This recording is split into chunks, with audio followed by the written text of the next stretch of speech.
Hello, it's that time again. Get up, get off the couch, and tackle your own to-do list. Welcome to another episode of Just Ask Bob Live.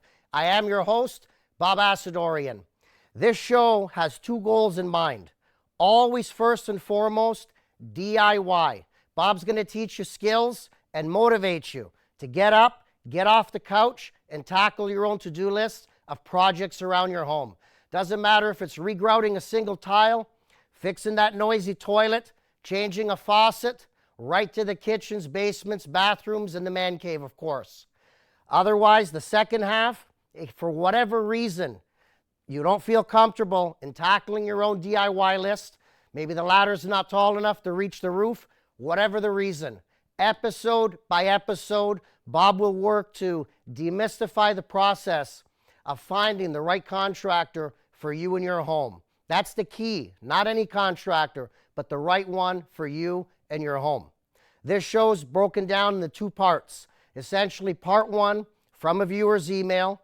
We have past job site footage that matches, or as best match as we can, to the viewer's question. We roll the footage. We answer the question. Second half of the show, Bob's back here in studio live to take your questions by email at askbob@cable14.com, tweet them at justaskbob, or Bob's Old School. I always welcome a call. Pick up the phone, 905-645-3232. On this show, I will do my best to always answer your questions. And if I can't come up with an answer, Bob's not going to make one up. You can always feel free to follow up with me after the show, where I can help, and in some cases, Bob's going to need your help. Some of these questions are just insane, so you may have to send to my office some photographs and some more detailed information, and maybe even pick up the phone and we'll chat about it together. So again, DIY is important. In today's day and age, especially with the internet, with the big box stores, if you've got the energy and you get up and off the couch, there's a lot you can tackle. Now, for whatever reason, again, if you're going to hire a contractor, it's paramount. It's critical that they're licensed. Up on the screen now, you should be seeing Bob's license. And yes, unlike reality television, today's contractor host actually holds a ticket, is actually licensed. Our municipality, mine specifically in Hamilton, does host the trade license. Other municipalities in Ontario do not. As far as the province is considered, unless you're a plumber, an electrician, or a gas man, they leave it up to the municipalities to do as they wish in regards to licensing. So depending where you're watching the show from tonight, your municipality may or may not call for a license. If they do call for a license, it's important that you respect what your municipality is doing for you, or else it's just the Wild West. A licensed contractor has to pass 2-hour examination on the Ontario Building Code, right there behind me. That's important. Equally as important, they won't even get to write the exam unless they pass a valid police clearance. So that should speak volumes. The right contractor for you and your home may very well likely be working your home from well before you leave for work, and should still be there in some cases working when you've come back from work. You have family, you have valuables. It's an obvious matter why the police clearance counts. Other than that, it's important that contractors show you respect. How many of you out there have heard or have hired the so-called grumpy contractor? The fellow that while he's working in your home and you've got a whole host of questions for him, you hit him with a question, he barks an answer. You hit him with another question, his bark is even louder. You know, he's giving you a hint there, scoot. Meanwhile, that's your own home. So please, it's always very, very important. Study the contractor. Test their patience during the estimating process. I talk about this all the time when it comes to referrals. The contractor that did a great job for your family, friends, or your coworkers may not necessarily do a good job for you. You have to get to know them. You have to test their patience again with the estimating and the quoting and the requoting. Check references, insurance, licensing. This way, all your renovations will be good renovations, and you'll be very pleased and happy with where you spent your money. Money well spent. Now, we have an email up on the screen here, and this is what's going to precipitate today's renovation footage from one of Bob's job sites. Hello, Bob. Seeing as winter is approaching, I hired a contractor to caulk the exterior of my windows. I told him to provide me with a written job description contract. The contract noted, apply white polyurethane caulking to all windows. I was there to watch when he began, and he immediately started to apply the new caulking right over top of the loose and peeling old caulking. I immediately stopped him, asked him politely to remove all the old caulking first.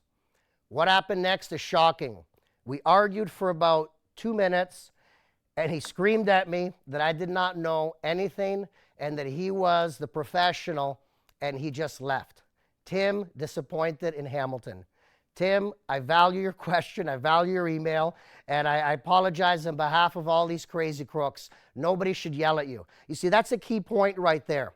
I would bet, Bob would bet his bottom dollar and last dollar that caulking contractor, highly doubtful that he had a license. You see, if he had a license, you could then report him to the city. He may be put on notice. If this has happened many other times or there have been other issues, the city could shred that license, potentially. So you see, that's why it's important to have a database. I think this guy's just some bum, handyman, DIY / handy contractor that runs around with a caulking gun, and it sounds to me like he doesn't even know what he's doing. Now again, he shouldn't yell at you. He shouldn't speak to you that way. Now, at least there was somewhat of a contract. So some key points in that contract. White caulking, I read that. Polyurethane, amazing, it's the best stuff. But the part that allows this contractor to super cheat is the fact that it wasn't in writing that the old caulking should be removed. Now, I've been removing old caulking for as long as I've been applying caulking. It's just the right way to do it. It just makes so much sense for so many reasons. I mean, maybe if it's your own home and you really, really have to cut a corner because you're in a rush, again, it's still not right, but you're only doing yourself a disservice. But when this contractor's taking your money and doing a terrible job like that, that's just uncalled for. So for the viewers at home, I can't stress this enough. I mean, all of you have heard about get it in writing. The detail is critical. The detail is absolutely critical. As they say, the devil's in the detail. Get everything written, ask questions. Maybe don't sign that same day. Give it a little bit of a cooling off period. Review it with your wife or your partner or your friends and your family. Be sure that contract is what Bob likes to call bulletproof. Now, we put together some footage from one of my past job sites where we're going to show you through our master apprentice, Frank Loricella, how to do it right. Enjoy the show. Welcome to our job site. Today we're going to be teaching you how to properly apply caulking around a window.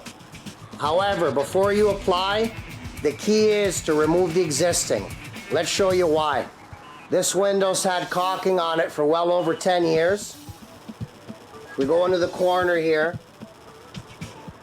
For those of you at home, I really want to try to give you a good perspective. The caulking's starting to tear off the vinyl jamb of the window. You see the separation there? Again, another little spot. You don't want that. You want a nice tight seal around your caulking. The caulking continues at the top on the angle iron.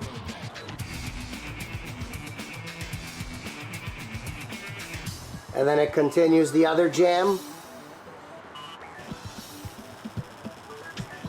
And of course you can see our osculating tool, which Frank's going to be explaining shortly.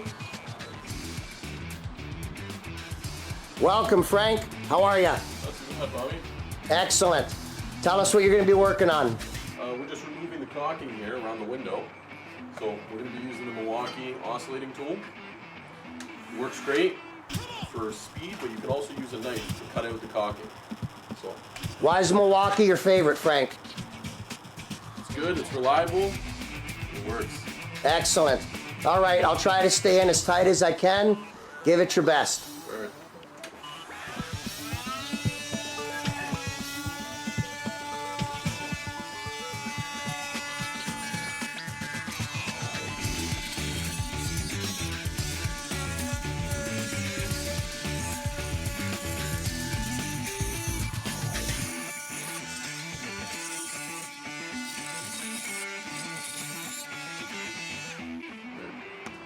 Once you get a little bit off on both sides, a lot of times the whole joint will peel right out.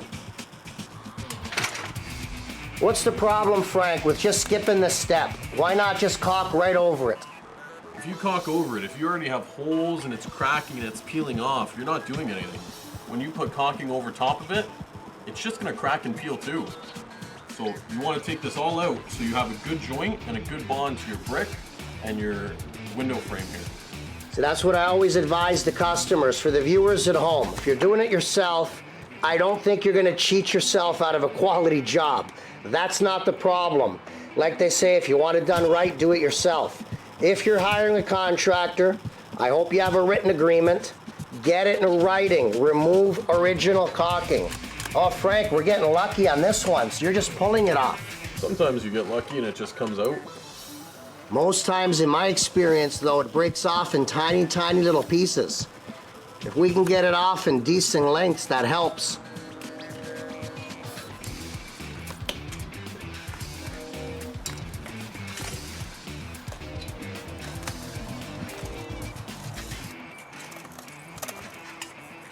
Nice. You also want to make sure that you get this residue off. Off the vinyl frame. Both off the vinyl. And off the brick. Yeah. You can't always guarantee it's going to be the same width of a bead. I mean, ideally you want to match the bead, but you don't want old residue showing. That's pulling off like gum. Oh, look at that. They also have a foam filler in the back here. So you don't just pump this whole gap full of caulking. You only need the caulking on the front outside to make a water seal. It's a backer rod. Want to separate that slowly? Give me a second. Let me get a nice shot of that. Excellent. And if this is in good condition, you can either get a new one or reuse it. Well, that looks flawless.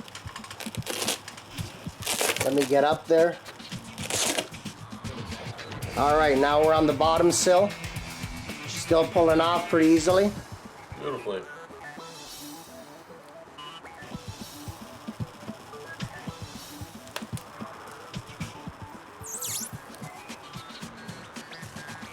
Now, obviously, for those of you at home, I mean, this didn't take us more than 5-6 minutes. We're still gonna fuss at it and getting any residue off, but I want you to be aware, not every caulking removal will be as easy as this one. Believe me, on a similar size window, it's taken me an hour sometimes, so you don't know exactly how long it's gonna take. Let me show you the residue now. You see, we're fussy here. We want to get that residue off. We want to get it both off the brick and if there's any on the vinyl itself. All right, now we have the real tedious part of the job.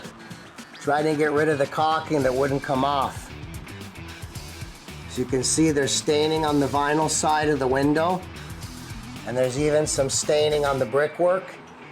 I mean, hopefully the new caulking will cover it, but it's still prudent to get off as much as you possibly can. That way you ensure nothing shows when you do the new caulking. Frank's gonna get in there with a couple different tools, and I'm gonna try to get in for some close-ups. What do we got here, Frank? We have a glass scraper. Works really well. It's nice and flat. And you can get it up on the brick mold very nicely, especially on spots like this. You can get another knife, but then you might tilt a little bit too much this way and then cut into the brick mold. With this, you get it nice and flat, and you work it. It comes off real nice, and you don't scratch up the brick mold on the side that you're going to see after you caulk it. Yeah, it really depends on the thickness of the bead of caulking. You don't want it outrageously thick. You always want to have a little bit of a reveal. So you want to have maybe 1/8 of an inch showing after you caulk, because it gives it a little bit of depth that makes it look a lot nicer. Then filling it the complete thickness. Yeah, if you caulk brick right to this side and cove it in, it's going to look a little bit awkward. Okay, let me try for an aerial view here. For those of you at home, I'm on a ladder right on top of Frank. It's also good if you have like a little eraser here. Yeah, let's see some work with the eraser. So if you have some really weird spots here. Right, just hold the eraser up against the brick, because the white on white there. Yeah, just so the viewers can get an idea. There we go. Excellent. So if you're gonna rub this with your finger after a while, you don't get a lot of stuff off here. This grips onto it a little bit better, and it cleans it up a lot nicer. I see it. You might still need to scratch it off with a knife, but it gets a little bit off. So we're using an eraser, we're using a knife scraper, we're also using a regular Olfa knife, we've got a flathead screwdriver here. You try everything you can. Goal is get all the caulking off while not scratching or damaging the vinyl frame of the window. Because when you caulk it, if you do leave that reveal Frank was talking about, you've scuffed the jamb, it's going to show. Very fussy work. We'd have been out of here already on window number 4 if we just applied caulking right over the existing. There's no bond that way. And can you imagine what the reveal's going to look like? There'll be no reveal. Gonna have about an inch thick worth of caulking on there. It's all about quality of work, not so much about quantity of work. Frank, you said it. That's always been my company's motto. It's the quality, not the quantity. As my dad used to say, no job rushed is a good job. Now I love that the builder actually put some quality into this. He actually used proper styrofoam flexible backer rod. So again, for the viewers, if the gap's too deep, you're not going to pump 25 tubes of caulking above that window. Putting in the backer rod creates a seal. Frank, give me some curious things you've seen in the past used instead of a backer rod. People throw rocks in there. It's really whatever they can just stuff in there. Newspaper, old clothing. Oh yeah. I mean, the backer rod does add a level of insulation because it does appear like it's made out of some type of foam. I don't believe it would mold, it would mildew. Shouldn't. If you doesn't absorb water. It doesn't absorb water. If you put paper, any kind of a paper product in there, I think you're asking for trouble. Absolutely. Oh, so you're hitting the angle iron a little bit, I see. Your caulking is going to touch both the window. You want to bridge it from the window to the angle iron and cover this entire gap. So you're going to see it scraped off.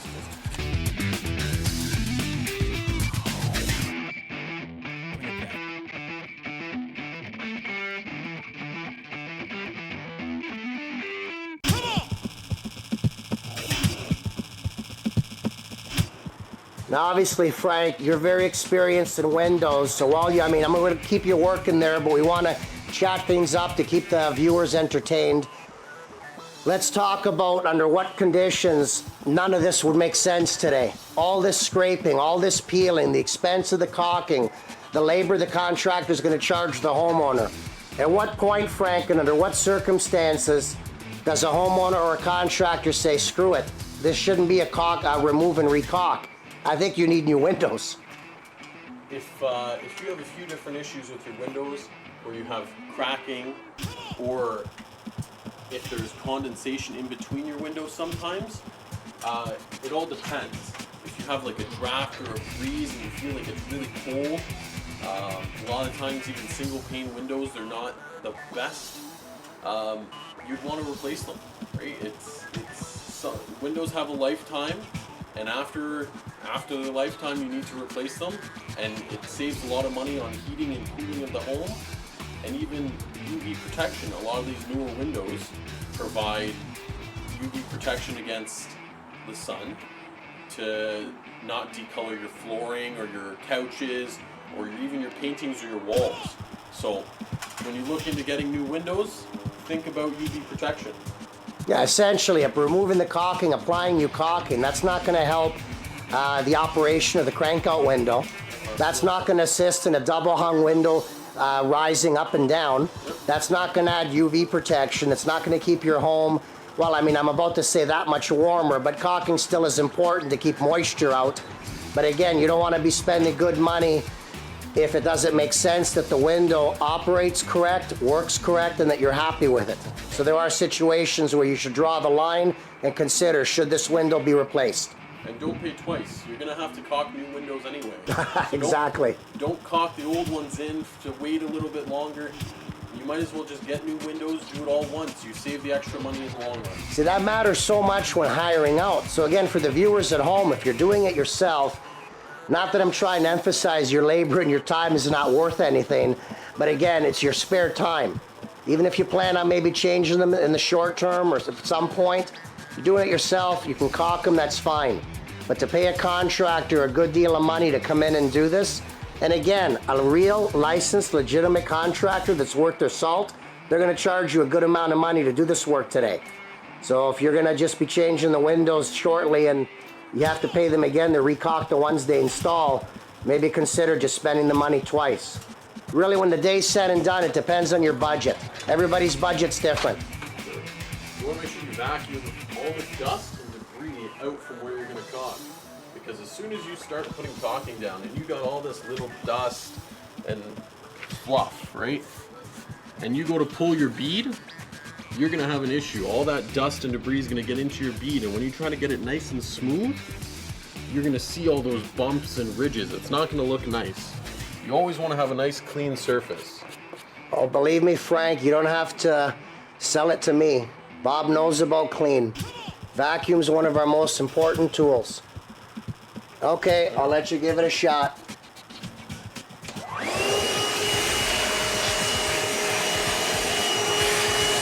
Well, now we're going to be reapplying the caulking after we've scraped and cleaned and vacuumed. So, there's a very important thing about caulking.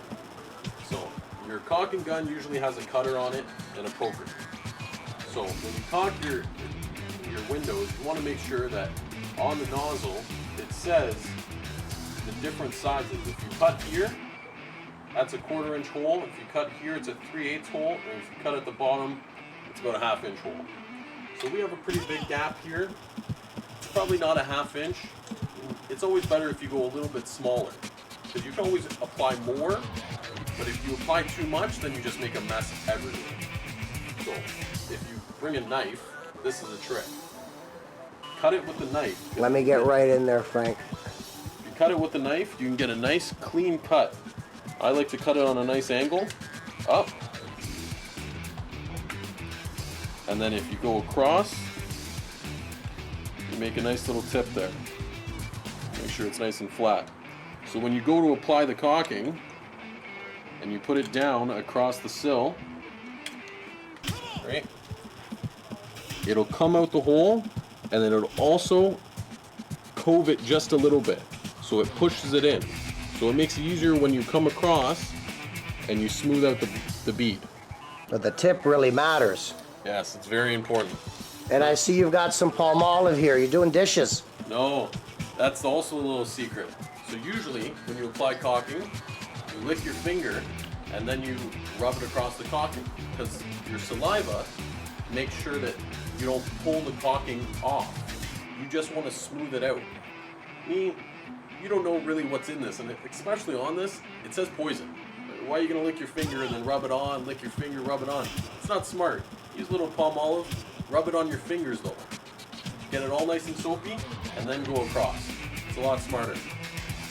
Awesome. You want to make sure everything's out of your way when you caulk though. It's also very important to make one clean bead. Keep constant pressure on the gun. You forgot here to poke it. Oh, the poking helps. Yeah. Let me show the viewers the tool there. It's a little difficult sometimes if you got some excess caulking on it. So you just poke it all the way through. Make sure you go a few times. Perfect. Now you're starting on the bottom. Absolutely.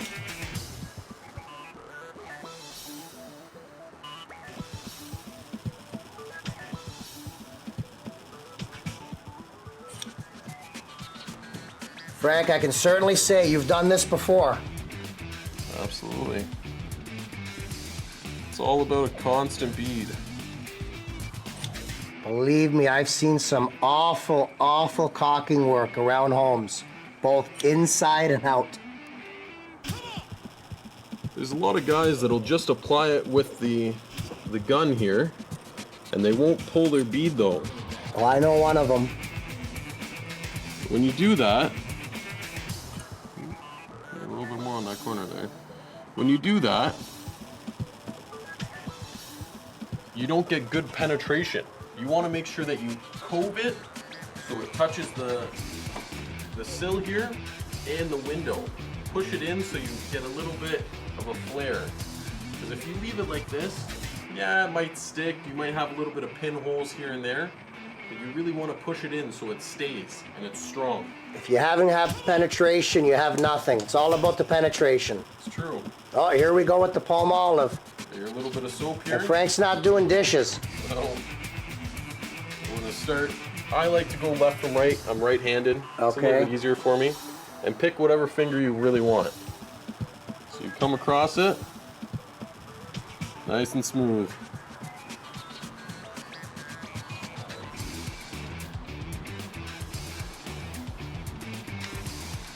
Ooh. See that? That there is I ran out of soap. So you want to make sure you have something to wipe your hands off with. Paper towel. Wipe it off, rub that soap back in, and it's easy. So you have this little bit of a mess here. Give me 1 sec, Frank. Let me just show them the difference now because we're approximately halfway across the window with the palm olive. Yep. Let me show the viewers. This is the unpulled portion. So you see it's got some lumps in it. There's a lump. No fault of Frank's, it will lump. There's a spot where we don't have a lot of penetration, where it didn't stick. And now the part that Frank pulled. Look at that. Absolutely stunning. All right, Frank, sorry to have stopped you. You can continue on the last second half of your pull. No problem. Make sure you're all soaped up again. And you just work it. Make sure you're all soapy and work it. So you're tooling it, you're styling it. Yep. And the push doesn't hurt to give it some penetration, to make sure there's no air pockets. Absolutely. It's very important to do this. Not too many people do. This could make the difference between if you have to do this annually or if the caulking will last a decade. Yep. I mean, you should get at least 10 years. If you use a good product, a good polyurethane, beautiful product. Now, being that it's polyurethane, it's the latest generation or the latest invention from caulking. Caulking's always been known as caulking, so I mean, it's still a caulking product. However, it's polyurethane based, which means it has elasticity and longevity. And don't be shy. If you got a little bit of creases or lumps or that, make sure you're nice and soapy and just work it nice and gentle. It'll take that all out. So for a short while, you can shape it. It's pliable. Yeah. How long, Frank, roughly on the average caulking? I mean, could somebody go inside the house, make themselves a sandwich, come back out and decide, now we're gonna decide to tool the fresh caulking? I highly do not recommend that. Especially for this window, I did one side. One side at a time is very important because it dries pretty quickly. So you want to get to it, you want to apply it, and you want to tool it right away. Even if I did the whole window and then I went to go tool it, this bottom portion, if I started here and you go to pull it, it might grab onto each other itself. They get skinned. Yeah, sometimes they call it like a salmon skin, and you get like a ripple effect. So you don't want that. You want to tool it right away. You get the best, clean, smooth effect. Wow. You know your stuff, Frank. Absolutely love it. I only learn from the best. Who's that? I think that's you. Oh, no, I'm just a hard worker. Just a hard worker. I enjoy these days. I can yak and you can work. Perfect.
There you go, folks. Another labor of love. That's how you properly caulk your windows, hopefully before the winter time. Nice clean work by Triple R's finest, Frank Lorcella.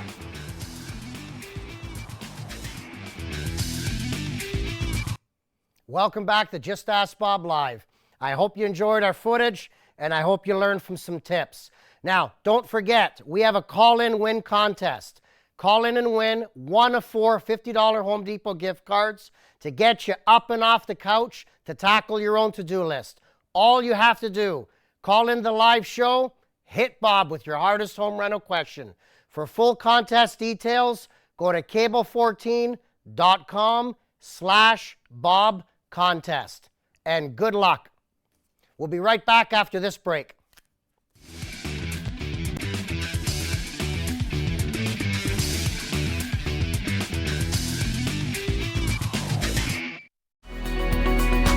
Hi folks, my name is Amy Sloan and I'm going to be the host of a new show called Friends on 14. It's a show for our seniors. It's got music, trivia, it's got exercise and all kinds of fun stuff for seniors. Join me on Monday nights after bingo at 8 p.m. on Cable 14.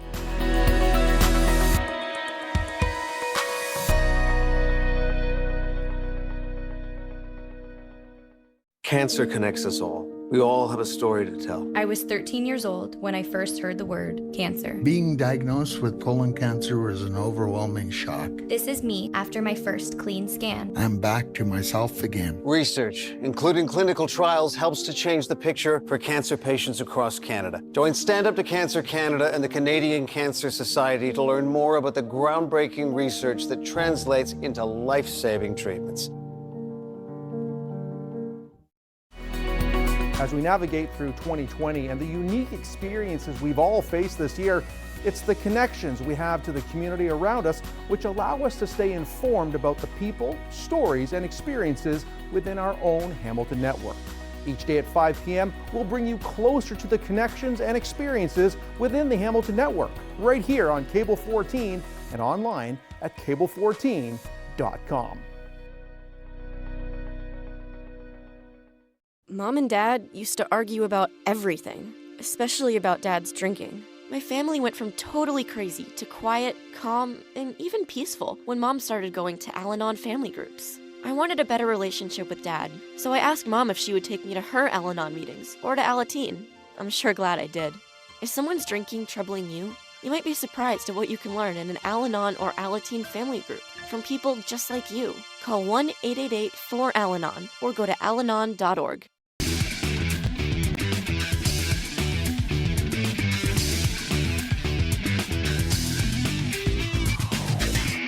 Welcome back to Just Ask Bob Live. Before we kick it off, thank you for the emails. I love answering these questions. We kick it off with one that just came in.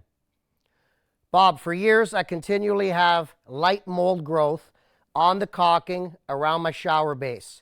I have to clean it off every few months and every year, cut it out and replace it. How do I keep my shower caulking at the base from getting moldy? It only gets moldy around the base, right where the bottom tile meets the floor base tile.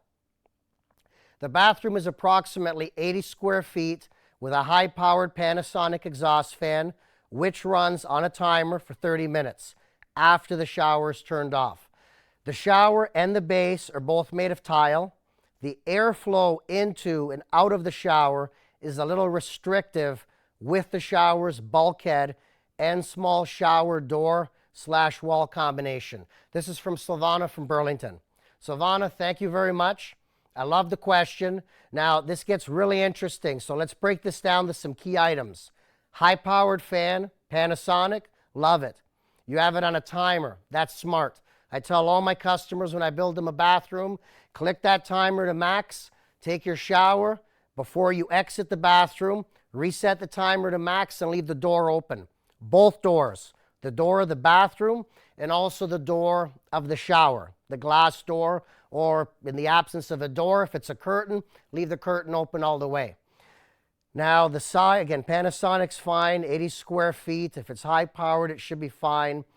Let's break this down because, again, this is very difficult without my being there or without some photographs. So please, for the viewers at home, when you send these kind of emails in, I would love some photos. And not necessarily up close tight, maybe up close tight of the moldy caulking, but also take a wide shot. I'd like to get an idea of the layout of the bathroom. Now, obvious thing would be if you're using cheap caulking. So now you want to use 100% silicone caulking, not something that's going to cost $2 or $3. $6, $7, $8 and up is a good bet. I'm going to assume if you've got a Panasonic fan in that bathroom, you're not cheap and frugal. You've probably used good caulking. You mentioned about the airflow. This could come down to potentially a design issue. I've run across this many times because, I mean, I can check you off for the fan. I'm going to take a guess and check you off that it's high quality caulking. You could have restrictive airflow in there. So the way a lot of the builders are doing these bathrooms, even large showers, they want to save money on the glass door, or for whatever reason, they make it restrictive. So even with a 4 or 5 foot opening, they build it out with drywall on the opposite side, and then they've got a tiny little 28 or 30-inch door. And then you mentioned a bulkhead. Now the bulkhead, I really wish they wouldn't use them. It was a bit of a trend for some time, but the bulkhead essentially, it saves the builder on ceramic tile as they're building the three walls upward. So if your fan is on the outside of the bulkhead, which it would be unless it's a GFI controlled fan and it's in the shower, the bulkhead's going to cause interference with the airflow movement. And then if it's a small little door, the air is just not flowing. So Silvano, what I'd want you to check is, for how many hours later, even the next morning or the next day, is there still dampness in the shower? Because you don't have a cultured marble base, which I would recommend. You have mosaic tile at the bottom, and you said the wall tile meets the floor tile. If that stays wet and damp, because there's a little bit of an airflow issue, the fan can't suck everything out to dry it, you will get mold. Mold will thrive. You've got humidity, you've got moisture, you've got dampness. That's all the key ingredients for the mold to thrive. So very important to have a look at that. Now, what can you do about it? It's not easy. On one job, what we did is we took out the wall section and we were able to put in a 3-piece sliding door. Now, why do I choose 3 pieces? Because when it's open completely, you've got a much larger opening than you would with a 2-piece glass sliding door. And then what we did is we removed the bulkhead, we raised the walls a little bit. This caused a lot of airflow. This caused the fan to easily be able to draw things out. Now, in the short term, you might even consider a squeegee so that after you've taken your shower, I know this is a lot of work, either a squeegee or a towel, dry it. So the next time you clean the caulking, or better yet, the next time you cut it out and you re-caulk it, try drying the shower each time you leave it. And I think that might solve your problem, but it might be a design issue as well. But feel free after the program. You can find me on my site. Send us photographs, send us pictures, and that'll help a lot. So we've got another email here. Bob, do I need to caulk between the concrete driveway and the house foundation? Thanks. Most certainly. That's an important spot. And what I would recommend is polyurethane. There's one made by DAP, and it's actually gray. It says right on it that it's for concrete or brick, block, or stone. So these areas are important. Now be careful though, because you can only caulk so large an area. If the driveway needs some work, make sure the driveway's solid up to the edge. And if the foundation needs some work, make sure that's also done. You may even need some backer rod. If the gap's too deep, you can pick up backer rod at the big box stores. The backer rod essentially is going to take up the space. This way you're not putting out 2 to 3 tubes of caulking per every foot, foot and a half. So you want the caulking be no bigger than about a 1/2 inch, maybe a little plus or minus. So if you got a big gap, fill it in with backer rod. We're going to take a quick break. Stay tuned.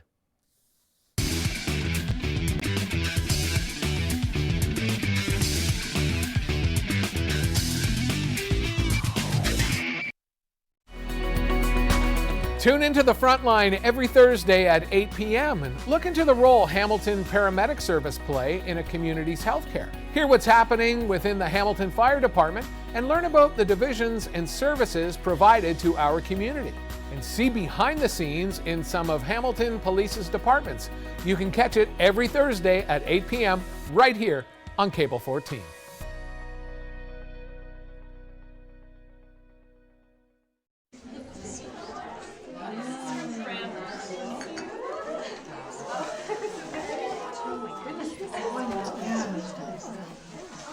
What is that?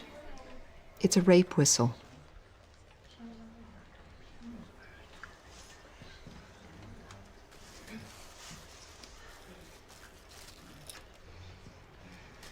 The Canadian Women's Foundation, moving women and girls out of abuse and poverty and into confidence. Join us every day at 5 p.m. for your connection to the people, stories, and experiences on the Hamilton Network. Look to us as your source for the information shaping our community. Tune into Cable 14 and online at cable14.com and follow us on Twitter at THN on C14, keeping you connected to the Hamilton Network.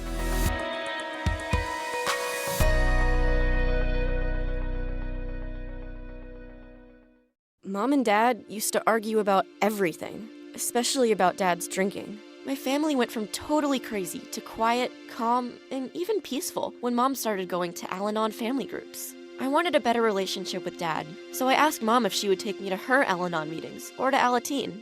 I'm sure glad I did. If someone's drinking troubling you, you might be surprised at what you can learn in an Al-Anon or Alateen family group from people just like you. Call 1-888-4-ALANON or go to alanon.org.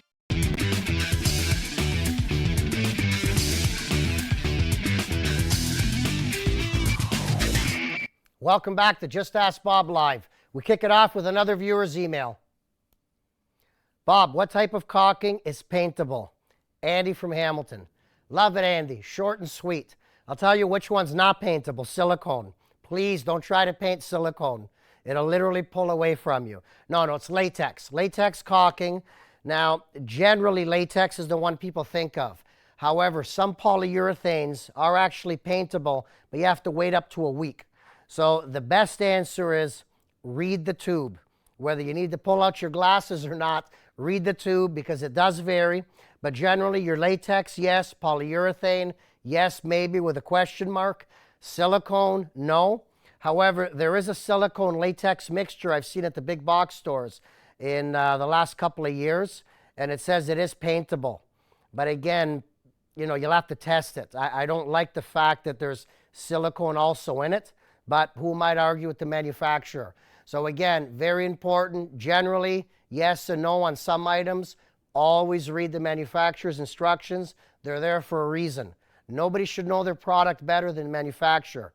Don't be like those contractors chucking the instructions and then guessing their way through. All right, we got another fresh one here. Bob, I have a contractor quoting me good money to come in and do exploratory demolition on my garage ceiling to diagnose a plumbing water leak. From what I understand, no real work will be done, and the actual repair will be quoted after the exploratory demolition is done. Bob, it looks like I will be paying twice this way. Why can't he quote it all at once? Samantha from Hamilton. All right, Samantha, I'm sensing some deep disrespect there, so let's straighten it up on this note. You mentioned that the contractor's not really doing any work at that point, which I believe you're mentioning regarding the exploratory work. So I see what you're saying now. You've got a leak, something's going on above the ceiling. He's going to come in, work to cut open the ceiling, take the debris away, put down a drop sheet, carry his ladder out of his shop, into the truck, then out of the truck to diagnose your problem. So you see where I'm heading here now. Now, we're not exactly white-collar professionals. We're not doctors, dentists, or lawyers, but we can explore, and that 100% is exploratory work. So you have to respect the fact that he is doing work in the exploratory demolition portion. Let's look at another way now. Let's look at the crooked overcharging contractor. He's not going to be conscientious. He's not going to break it down for you that way. He's going to guess in his mind what it could be, the problem. He's just going to throw a high number at you, see if it sticks to the wall, take your money, and he may have overcharged you quite a bit because, it's a risk analysis. By throwing it at the wall to see if it sticks, he's going to throw a high number at you. Now, you may initially be pleased with this because it's an all-encompassing one full quote. That's not the way I do business. The exploratory demolition, I've done a lot of those because you don't know what's going on. You know, when a home's 80 years old and the plumbing fittings, at that time there wasn't ABS, glue-on plumbing drains, plastic. Everything was threaded fittings. The toilet was cast iron. Should I just quote the homeowner that we're going to change everything underneath all the fixtures? We come in for a fair price, again, because we're doing something that you can't do. If you don't think it's work that he's doing, you as the homeowner can easily cut open the ceiling, have your drop sheet out, have your ladder ready. Contractor comes in, looks through the hole, quotes you what plumbing to repair because it's directly in front of his eyes. Again, in absence of you wanting to do that work, contractor's going to do it for you. He's going to charge you exploratory demolition. That's one way to call it. Others would call it an estimate fee. You see, until we bring out our toolbox, estimates are free. And they usually are for just about everything because some contractor long time ago created that term free estimates, and we all follow suit with it now. But we draw the line when we've got to pull out a ladder, pull out a tool, smash out or cut out a ceiling. Because in fairness, we are working at that point. Now, let me give you a tip. If you really want to be coy or smart with the contractor, what you could put into the agreement is that this money that he's charging you, if you award him the eventual job, because it could entail quite a lot. It could entail the plumbing repair, some minor framing, put up a patch of drywall, back and forth, sand, primer, paint. If you're going to afford him all that work at the end, ask the contractor if he'll put it in writing that that estimate fee that you've paid him, or that exploratory demolition / estimate fee, ask him if he'll deduct that off the final price. So what that means is, you see, there's no guarantees. Contractor's going into it with the hopes that you will award him all of the work. You don't have to. He can come in there, you'll pay him for the exploratory demolition work, and then he's obviously exposed it. He's told you what it needs. You may Google it or watch this show, watch my past episodes, learn how to do the repair, and say to the contractor, thank you, but no thank you. So at least this fellow now is a smart businessman. He made some money. But if you're going to meet in the middle and you do give him the eventual work, maybe you could insert a clause that states he'll then deduct the initial fee that you paid him, deduct it off the next job. So it's all about compromise. But again, though, exploratory demolition, estimating with a tool belt on, that is definitely still considered work. We have another one here. Hello, Bob. What is the best caulking to use to seal exposed roofing nails? Excellent. This is from Todd in Hamilton. Love the question, Todd. Now, I can honestly tell you, phenomenal product. Ask for it by name. You can pick it up at the big box stores. It's black PL polyurethane made by DAP. That's DAP, made by DAP. I've installed this stuff as far back as almost 10 years ago to cover those 3 nail heads that you see for the roofing vents or anything else exposed. Really, there shouldn't be anything else exposed but on the top of your vents as long as the shingles were done right. I've gone back as far as 9-10 years later to look at these roofing jobs we've done or vent installs, and I'm telling you, it's absolutely amazing. It's still rubbery. It's still pliable. So this polyurethane will not melt or become soft by the sun, and it will not harden and crack. It remains in a flexible consistency to keep an absolute tight, watertight seal. Always ask for it by name. And again, please, a little bit of roof safety, very important, because we're getting at the time of year now where the weather's only going to be getting worse. So everybody out there, A or B, get up, get off the couch, climb the ladder, look at your roof, inspect your gutters, check the flashing. Now's the time to tend to it.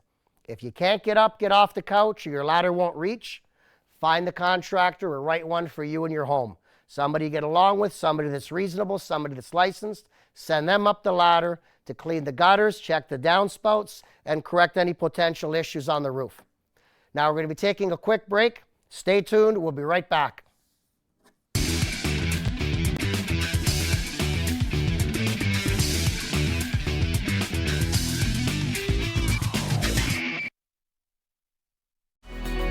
As we navigate through 2020 and the unique experiences we've all faced this year, it's the connections we have to the community around us which allow us to stay informed about the people, stories, and experiences within our own Hamilton network. Each day at 5 p.m., we'll bring you closer to the connections and experiences within the Hamilton Network, right here on Cable 14 and online at cable14.com.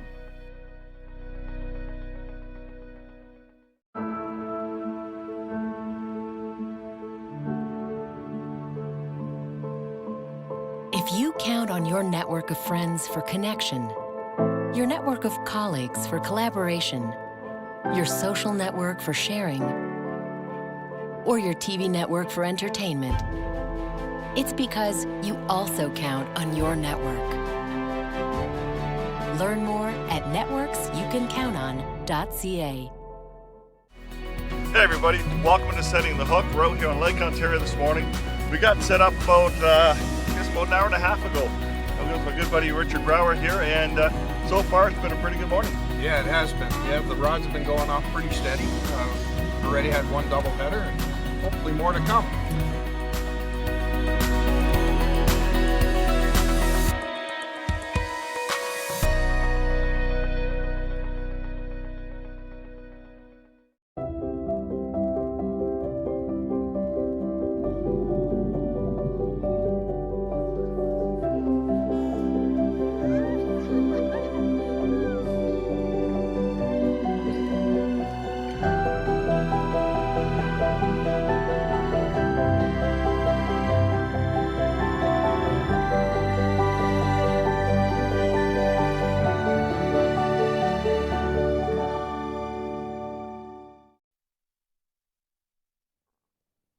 Welcome back to Just Ask Bob Live. We got time for one more viewer's email.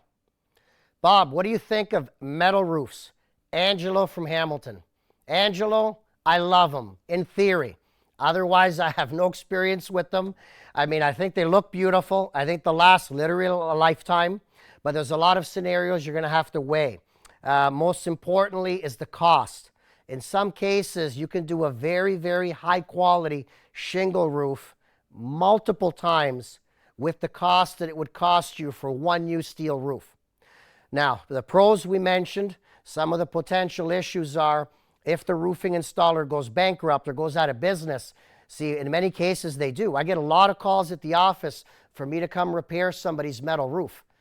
I can't touch it, I'm not experienced, so please research it. Now we're going to kick off a preview of what's coming up on the next Just Ask Bob Live. Frank, I assure you the power's off. Always double check. No, I know. So. Put it in there, see if it's going to chirp. I think you're okay. Okay. Check the sensor. I think we're good. All right. Make sure, Frank, nice, loud, and clear. Let's demystify this for the viewers. Basically, we're going to uninstall it completely. You can leave the ground wire on because at least it holds the fixture to the wall. Yep. And then reinstall it as if it was a brand new installation. Absolutely. So I don't want to say it's pretty simple, but you only really have 3 wires that come out of your fixture, your lights. So you have your white, your black, and your ground. So the ground doesn't have any rubber sheathing on it, and then that connects up to the bracket and the housing, and also the ground into the wire into the home. So I'll take this all apart here so you can see. So right now you're pulling off the morettes. Yep. Explain the purpose of the morettes for the viewers, please. So the morettes here, they have a little metal piece that's almost like a little spring or coiled around. So when you go to wrap your wires together and put these together and you go and you twist the morettes on it, it tightens down on the wires, creating a good connection. And that's what you want. It's very important to have good connections. If you don't, then you have arcing and sparking and just a mess of a time in here, and you don't want that. You can start a fire.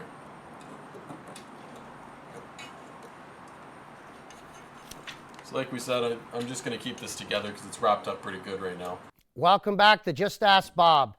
Don't forget, askbob@cable14.com. You can email questions right till next Tuesday throughout the week.